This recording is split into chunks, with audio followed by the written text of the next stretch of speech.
그 많던 싱아는 누가 다 먹었을까? 박완서 지음. 박완서가 가장 사랑했던 연작 자전소설. 그 첫 번째 이야기. 기억의 더미를 파헤쳐 한 폭의 수채화로 완성한 날카롭게 빛나는 성장소설의 진수. 박완서님의 그 많던 싱아는 누가 다 먹었을까는 소설이라기보다는 회고록 또는 숙이라고 해야 옳지 않을까 싶습니다. 작품의 수준을 논하는 게 아닙니다. 소설이라고만 하면 왠지 허구라고 생각하는 사람들이 있을 것 같아서입니다.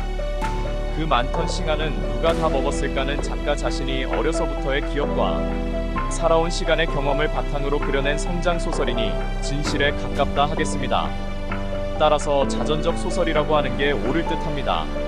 작품은 일제강점기 후반부터 한국전쟁 일사후퇴 시점까지의 기억에 의존합니다. 작가의 고향 송도개성 근처 박적골이란 배경이 이야기의 시작입니다. 자라난 시대는 다르지만 제 고향 강원도 시골의 향수를 불러일으키기에 충분했습니다. 우리는 그냥 자연의 일부였다. 자연이 한시도 정해져 있지 않고 살아 움직이고 변화하니까 우리도 심심할 겨를이 없었다. 농사꾼이 곡식이나 푸성귀를 씨 뿌리고 싹 트고 줄기 뻗고 꽃 피고 열매 맺는 동안 제 아무리 부지런히 수고해봤자 결코 그것들이 스스로 그렇게 돼가는 부산함을 앞지르지 못한다. 아이들도 마찬가지였다. 우리는 어려서부터 삼시밥 외의 군것질거리와 소일거리를 스스로 산과 들에서 구했다. 필기, 찔레순, 산딸기, 칡뿌리, 메뿌리, 싱아, 밥, 도토리가 지천이었고 궁금한 입맛뿐 아니라 어른을 기쁘게 하는 일거리도 많았다. 국민학교에 들어갈 나이가 되자 완서는 박적골을 떠나야 했습니다. 박적골에는 할아버지와 할머니, 2명의 숙부와 숙모들이 함께 살았습니다. 작가의 아버지는 일찍 돌아가셨고 어머니는 오빠의 출세를 위해 일찌감치 경성 서울에 올라가 공부 뒷바라지를 하고 있었습니다. 어머니는 완서 역시 서울에서 학교 다니는 걸 원하고 있었습니다.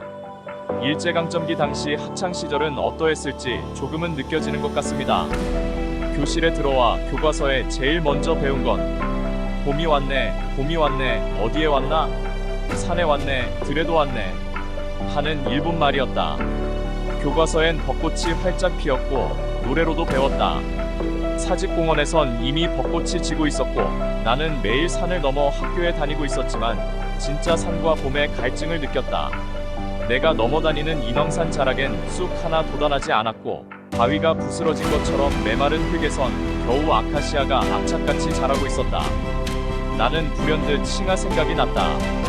우리 시골에선 싱아도 달개비만큼이나 흔한 풀이었다. 산기슭이나 길가 아무데나 있었다. 그 줄기에는 마디가 있고 찔레꽃 필 무렵 줄기가 가장 살이 오르고 연했다.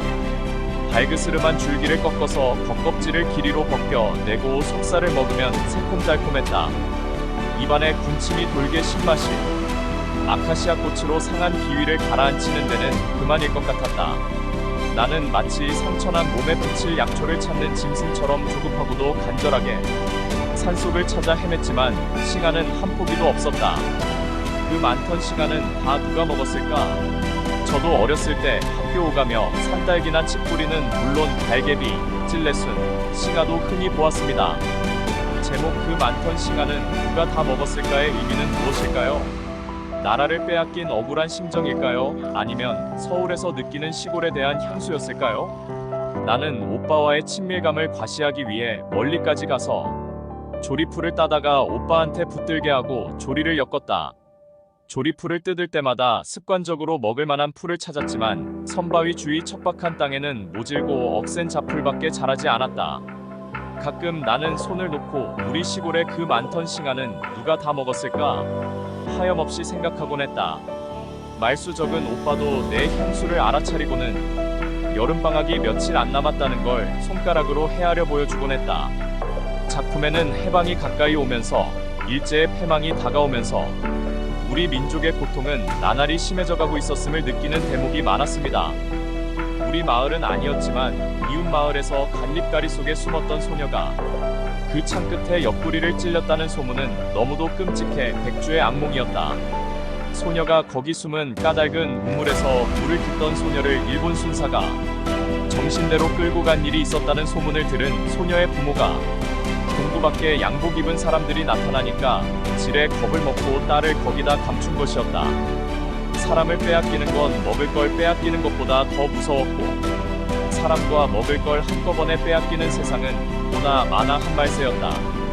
말세의 징후가 도처에 비죽거리고 있었다. 나하고 동갑내기를 멀리 시집 보낸 속국 부모 엄마가 나를 붙들고 눈물을 흘렸다. 내 나이에 시집을 가다니 그때 나는 겨우 14살이었다. 그러나 시골에선 조언이 유행이었다. 극도의 식량난으로 딸 가진 집에선 한 식구라도 덜고 싶은데 정신대 문제까지 겹치니 하루빨리 치우는 게 수였고 아들 가진 집에선 병정 내보내기 전에 손이라도 받아놓고 싶어 했으니까 현재 대한민국의 정치 상황을 보며 혹자는 정치인을 잘 만나야 한다는 말을 듣기도 합니다. 무슨 의미일까요? 간혹 정치인 때문에 애꿎은 시민과 학생들이 희생양이 되는 경우가 있습니다. 아래 등장하는 사례도 마찬가지일 것입니다. 군경과 언론은 정의를 상실한 채 언제나 권력자의 비위와 눈치를 맞추는데 급급할 따름이다. 인민군이 38선 전역에 걸쳐 남침을 시도했다는 뉴스를 듣긴 했지만 전에도 38선에선 충돌이 잦았고 그때마다 국군이 잘 물리쳐왔기 때문에 그저 그런가 보다 했다. 설사 전하고는 다른 전면전이 된다고 해도 우리가 시골로 들어가기 전에 무슨 일이 있으리라고는 꿈에도 생각하지 못했다. 겪은 지 얼마 안 되는 2차 대전의 경험에 미루어 다분히 이기적인 생각이었지만 전쟁이 날수록 시골로 가길 참 잘했다고 야비다리를 피우면서 살 수 있을지언정 후회할 까닭이 없었다.